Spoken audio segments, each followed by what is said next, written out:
മലൈക്കോട്ടെ വാലിബൻ ഈ വർഷം അത്യാവശ്യം നല്ല ഹൈപ്പോടെ എല്ലാവരും കാത്തിരിക്കണം. മലയാള സിനിമകൾ എടുത്തു കഴിഞ്ഞാൽ അതിനകത്ത് ടോപ്പിനകത്ത് വരാൻ സാധ്യതയുള്ള പടമാണ്. അല്ല, ടോപ്പിനകത്ത് തന്നെ പടം തന്നെയാണ് മലൈക്കോട്ടെ വാലിബൻ.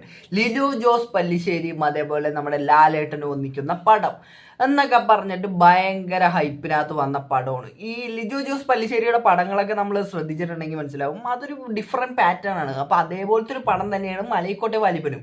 പടം എങ്ങനെയുണ്ടായി എന്ന് എന്നോട് ചോദിച്ചു കഴിഞ്ഞാൽ എനിക്ക് പേഴ്സണലി പടം ഒട്ടുമേ ഇഷ്ടപ്പെട്ടിട്ടില്ല. ഞാനത് ഇപ്പോഴേ ആദ്യം തന്നെ പറഞ്ഞതാണ്. പടം എങ്ങനെ ഉണ്ടായിരുന്നു എന്നോട് ചിലർക്ക് ഒറ്റവാക്കിനകത്ത് അറിയണമെന്നൊക്കെ ഉണ്ടാവും പടം എങ്ങനെ ഉണ്ടായിരുന്നു. അപ്പോൾ എന്നോട് ചോദിച്ചു കഴിഞ്ഞാൽ എനിക്ക് പടം വർക്കായില്ല എന്ന് പറയുന്നതായിരിക്കും ഏറ്റവും നല്ലത്. അവർ ഭയങ്കര എന്തൊക്കെയോ സംഭവമായിട്ട് അവിടെ കാണിക്കുന്നുണ്ട്, പക്ഷെ എനിക്കൊന്നും അങ്ങോട്ട് കണക്റ്റ് ആയില്ല. പിന്നെ ഞാൻ ഇരുന്ന തിയേറ്ററിനും അത് കണക്റ്റ് ആയില്ല എന്ന് തന്നെയാണ് എനിക്ക് തോന്നുന്നത്. എനിക്ക് അങ്ങനെയാണ് ആ തിയേറ്ററിൽ നിന്ന് മനസ്സിലായത്. അപ്പം ഞാൻ ഈ പടം കണ്ടതെന്ന് പറഞ്ഞാൽ ലുലുവിലെ PVR-നകത്താണ് ഈ പടം കണ്ടത്. ഞാൻ പടം ഇറങ്ങി അന്ന് തന്നെ കണ്ട്. അതായത് ഞാൻ ഈ വീഡിയോ ഇടുന്നത് പിറ്റേ ദിവസമായിരിക്കും ഞാൻ ഇടുന്നത്. കാര്യം ഫസ്റ്റ് ദിവസം തന്നെ വെറുതെ നെഗറ്റീവ് പറയണ്ടെന്ന് വിചാരിച്ചിട്ടാണ് ഞാൻ അന്നേ ദിവസം തന്നെ ഇടാത്തത്. ഞാൻ ഇറങ്ങി അന്ന് തന്നെ വൈകുന്നേരം 7:40 ഷോ കണ്ട് ഇതേ ഇപ്പോൾ വന്നുള്ളൂ. ഇനി ഞാൻ പിറ്റേ ദിവസത്തേക്ക് ഈ വീഡിയോ ഇടാൻ പോണത്. ഓക്കെ, അപ്പോൾ പടത്തിൻ്റെ ആ ഒരു ഫസ്റ്റത്തെ ആ ഒരു തുടക്കവും അതൊക്കെ കണ്ടപ്പോൾ തന്നെ ഞാൻ ഫസ്റ്റ് തന്നെ ഒരു LJPയുടെ പടം കാണുന്നത്. ഈ LJPയുടെ പടങ്ങൾ നോക്കണമെങ്കിൽ ഫസ്റ്റ് എനിക്ക് പുള്ളിക്കാരൻ അങ്കമാലി ഡയറീസ് എനിക്ക് ഭയങ്കര ഇഷ്ടപ്പെട്ട ഒരു പടമാണ്.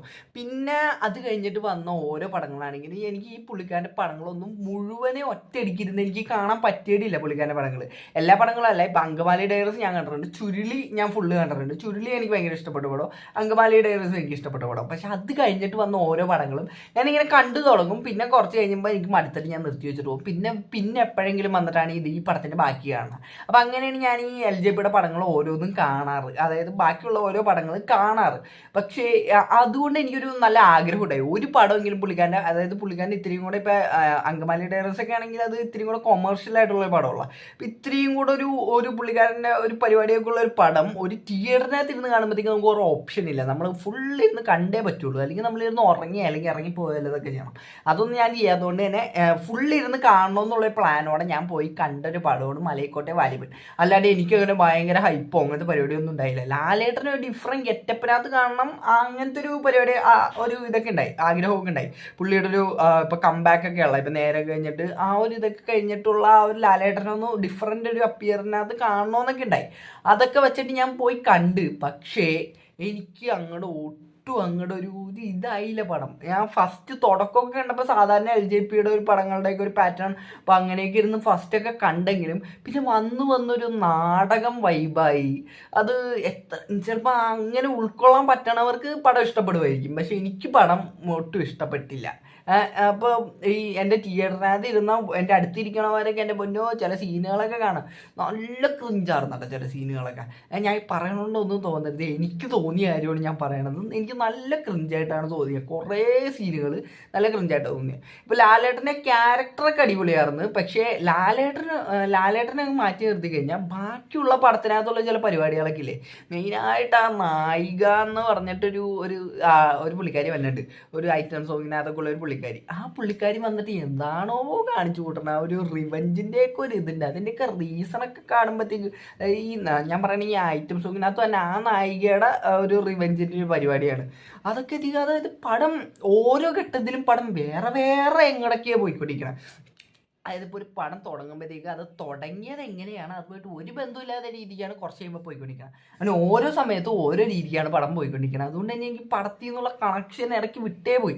ഒരു നടുക്കത്തൊരു പോർഷൻ, അതായത് ഇൻ്റർവെല്ലൊക്കെ എത്താറായപ്പോഴത്തേക്ക് ഓഫ് എന്താ ഇൻ്റർവെൽ എത്താത്തതെന്ന് ഇങ്ങനെ ആലോചിച്ചിരിക്കുന്നതാണ്. അമ്മാതിരി പടം ഇട്ട് എഴുപ്പിച്ചോണ്ടിരിക്കുന്നത്. അപ്പോൾ എനിക്ക് അടുത്തിരിക്കണവർ പറയണ കേൾക്കാം, ഇങ്ങനെ ഓരോ ഇങ്ങനെ കട്ടിങ് വരുമ്പോഴേ അവർ ചോദിക്കും ഇൻ്റർവെൽ എന്ന് എണീറ്റ് പോകാമെന്ന് പറഞ്ഞ് പോകാൻ നിൽക്കുമ്പോഴത്തേക്കും അപ്പോഴത്തേക്കും ഇൻ്റർവെൽ അല്ല എന്ന് പറഞ്ഞ് അടുത്ത സീൻ വരുമ്പോഴത്തേക്കും പിന്നെ എല്ലാവരും അവിടെ ഇരിക്കും. അത് എന്നായിരുന്നു എപ്പോഴും അവിടെ നടന്നിരിക്കുന്നത് തിയേറ്ററിനകത്ത്. അപ്പോൾ അങ്ങനെ ഇരുന്ന് പിന്നെ ഒരു മുക്കാ ഭാഗമൊക്കെ പടത്തിന് കഴിഞ്ഞ് കഴിഞ്ഞപ്പോഴത്തേക്കും എനിക്ക് മനസ്സിലായി ഈ പടം എൻ്റെ പൊന്നോ ഇതൊരു നടപടിയാവണ ലക്ഷണമില്ല, ഉറങ്ങണോ എണീറ്റ് പോകണോ എന്നൊക്കെ വിചാരിച്ചിട്ട് ഇങ്ങനെ ഞാൻ സഹിച്ച് പിടിച്ച് അവിടെ ഇങ്ങനെ ഇരിക്കണം. ഞാൻ മാത്രമല്ല കേട്ടോ, അതിൻ്റെ അടുത്തിരിക്കണവർ അങ്ങനെയൊക്കെ തന്നെയാണ് അവിടെ ഇരിക്കണത്. കാര്യം അവരുടെ ഓരോ വാക്കുകളിൽ നിന്ന് എനിക്കത് വ്യക്തമായിരുന്നു. ഞാൻ ആ തിയേറ്ററിലല്ലായിരുന്നെങ്കിൽ ഞാൻ ആ പടം ഇരുന്ന് ഉറങ്ങിയേനെ. സത്യമായിട്ട് ഞാൻ പറയണതൊക്കെ ചിലപ്പോൾ കൂടിപ്പോയി കൂടിപ്പോയെന്ന് വരാം. പക്ഷെ എന്നാലും ഞാൻ പറയുന്നത് ആ തിയേറ്ററിൽ അല്ലായിരുന്നെങ്കിൽ ഞാനിരുന്ന് ഉറങ്ങിയേനെ. അടുത്തിരിക്കണവർ ഓരോ കൗണ്ടറൊക്കെ അടിക്കണോണ്ട് ഞാനത് ഇങ്ങനെ ഇരുന്ന് എൻജോയ് ചെയ്ത്. ഈ അടുത്തിരിക്കണമെന്ന് പറഞ്ഞാൽ എൻ്റെ കൂടെ വന്നവരൊന്നല്ല കേട്ടോ. അവരെന്ന് പറഞ്ഞാൽ തിയേറ്ററിനകത്ത് എന്നെ പോലെ പടം കാണാൻ വന്നിരിക്കണവരാണ്. അവരിരുന്ന് ഓരോന്ന് പറയാനായിട്ടിട്ട് ഞാൻ അവിടെ ഇരുന്ന് എൻജോയ് ചെയ്ത് കണ്ടിട്ടിരുന്നു. അവരുടെ കൗണ്ടർ എൻജോയ് ചെയ്തിട്ട് ഞാൻ അവിടെ ഇരുന്ന്. അല്ലാണ്ട് പടം എനിക്ക് അങ്ങോട്ട് പടത്തിൽ നിന്നുള്ള കണക്ഷൻ ഫുള്ള് വിട്ടുപോയായിരുന്നു ഒരു മുക്കാൽ ഭാഗമൊക്കെ ആയപ്പോഴത്തേക്കും. പിന്നെ ക്ലൈമാക്സിനോട് അടുത്ത് വന്നപ്പോഴത്തേക്കും എനിക്ക് ചെറുതായിട്ട് എന്തൊക്കെയോ വരാൻ പോകണമെന്നുള്ളൊരു സൂചനയൊക്കെ തോന്നിയായിരുന്നു. അത് ഇനി ഒരു ചെറിയൊരു ട്വിസ്റ്റ് പരിപാടി പോലെയൊക്കെ എന്താണ്ടൊക്കെ കാണിക്കുന്നുണ്ടായി ലാസ്റ്റ്. അപ്പം അതൊക്കെ കണ്ടപ്പോഴത്തേക്കും എനിക്ക് ഇനി എന്തെങ്കിലും ഇപ്പോൾ ഒരു കിടിലെ ഫൈറ്റ് വരും. ഫൈറ്റൊക്കെ എൻ്റെ മുന്നോ ഫസ്റ്റത്തെ ഒരു ഫൈറ്റൊക്കെ ഉണ്ടായി. പക്ഷെ അത് കഴിഞ്ഞിട്ട് പിന്നെ ഫൈറ്റിൻ്റെ ഒന്നും പൊടി പോലും ഇല്ല. പിന്നെ ഒരു ഒടിയൻ വൈബിനകത്തേക്കൊക്കെ ഇടയ്ക്ക് പോകാൻ തുടങ്ങിയായിരുന്നു. എനിക്ക് ഈ പറയണതിനോട് എത്ര പേര് യോജിക്കുന്നൊന്നും എനിക്ക് അറിഞ്ഞില്ല. എനിക്ക് ഒടിയൻ്റെ അത്രം പോലും എനിക്ക് ഈ പടം ഇഷ്ടപ്പെട്ടില്ല. ഒടിയൻ ഞാൻ പിന്നെ എൻജോയ് ചെയ്ത് കണ്ട പടവും. കാര്യം എല്ലാവരും പറഞ്ഞു ഒടിയൻ കൊള്ളൂല എന്ന് പറഞ്ഞത് കേട്ടിട്ട് ഞാൻ കണ്ട പടമാണ് ഒടിയൻ. അതുകൊണ്ട് എനിക്ക് ഇഷ്ടപ്പെട്ടൊരു പടമാണ് ഒടിയൻ. പക്ഷെ ഈ പടം എനിക്ക് ആ പടത്തിൻ്റെ അത്രം പോലും എനിക്ക് എൻജോയ് ചെയ്യാൻ പറ്റിയില്ല. ഒടിയൻ്റെ അത്രം പോലും എനിക്ക് എൻജോയ് ചെയ്യാൻ പറ്റിയില്ല. മിക്കവാറും ഭൂരിഭാഗം പേർക്കും, അതായത് ഇപ്പോൾ ഈ LGBT പടങ്ങളുടെയൊക്കെ ഫാനായിട്ടുള്ള ആൾക്കാർക്ക് ഭയങ്കരമായിട്ട് ഈ പടം ഇഷ്ടപ്പെട്ടിട്ടുണ്ടാവും, ഇഷ്ടപ്പെടുകയും ചെയ്യുമായിരിക്കും. പക്ഷേ എനിക്ക് ഈ പടം ഇഷ്ടപ്പെട്ടില്ല.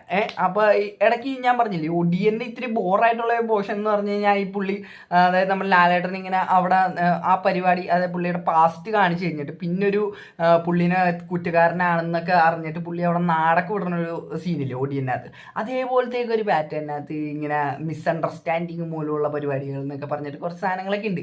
അതൊക്കെ പക്ക ബോർ. ലാസ്റ്റിലേക്ക് വന്നപ്പോഴത്തേക്കും ഒരു കിഡിലെ ഫൈറ്റ് കാണാൻ പറ്റും എന്ന് വിചാരിച്ച് ഇങ്ങനെ വന്നപ്പോഴത്തേക്കും ദാണ്ടെ കൊണ്ടേ പാർട്ട് 2 എന്ന് പറഞ്ഞ് മലയക്കോട്ട വാലിബൻ പാർട്ട് 2 എന്ന് പറഞ്ഞിട്ട് പടം അങ്ങ് നിർത്തി.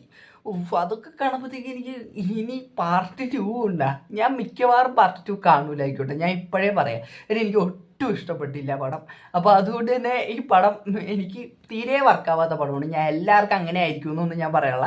നിങ്ങൾ പോയി കണ്ടു നോക്കുക. കണ്ടിട്ട് എങ്ങനെ ഉണ്ടായിരുന്നു നിങ്ങൾ ഈ വീഡിയോയുടെ താഴെ ഒന്ന് കമൻറ്റ് ഇടാം. അപ്പോൾ എനിക്ക് ഇത്ര തന്നെ ഈ വീഡിയോനകത്ത് പറയാനുള്ളൂ. അപ്പോൾ ഈ വീഡിയോ ഇഷ്ടപ്പെട്ടാൽ മാത്രം എല്ലാവരും സബ്സ്ക്രൈബ് ചെയ്യുക. അപ്പോൾ എല്ലാവർക്കും അടുത്തൊരു വീഡിയോ കാണുന്നവരേക്കും tata bye bye, see U.